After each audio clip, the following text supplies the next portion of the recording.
Hello, and thank you for tuning into the Pig Trail Nation. I'm Brandon Davis, and today we're talking about the Razorback football team. Last season didn't go so well, but there's some new players who fans are excited about.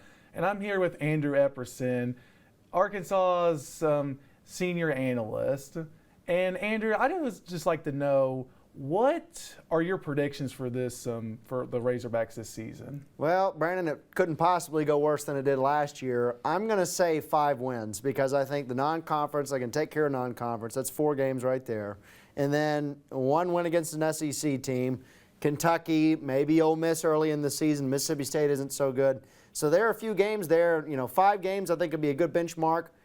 An improvement of 3 games from last year, more than doubling the win total from last year. I think 5 wins is a good place to start at least. Yeah, I totally agree with you. Like for Arkansas, I can see them definitely at least winning their 4 non-conference games, and then I would say I like to be positive. I'd like to say that maybe they could go 6 wins and be bowl eligible. I mean, if they play their cards right, they could beat both Ole Miss and Kentucky and maybe even Mississippi State and win 7 games. But what out of those 3 games, which one do you realistically see them winning out of those SEC games? Well, the Razorbacks almost beat Ole Miss last year with just an abysmal roster. So Ole Miss this year, it's going to be early in the season. They've lost some talent on their end too. I think Arkansas has a really good shot to win that one.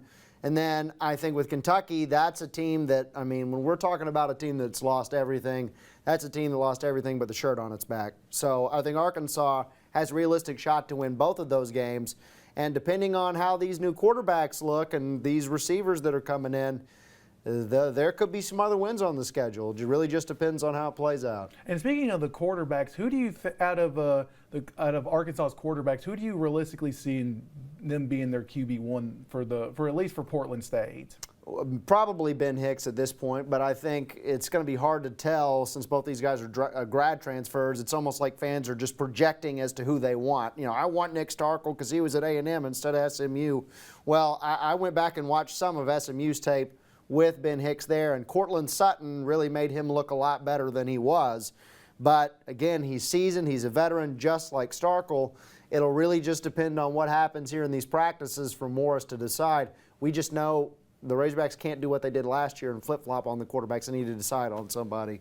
And I would just like to say that I think that both quarterbacks or the quarterbacks that they have this year are way better than Cole Kelly and Ty Story. What do you think?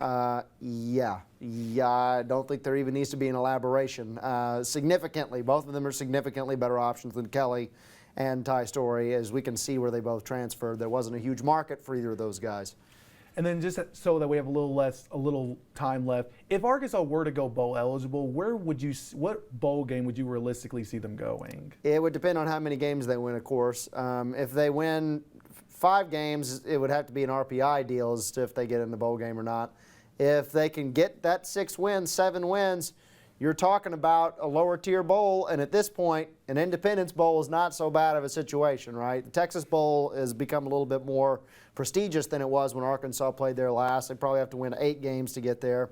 So it's kind of one of those situations where if they can win 6, 7 games, fans should just be happy with the lower tier bowl. I totally agree. Anything's better than a 2-10 record. Sure. Arkansas just wants to completely scrub that off the record books. But that's all the time that we have. I hope you had as much fun as we did. Thank you all for tuning in, and I'm Brandon Davis.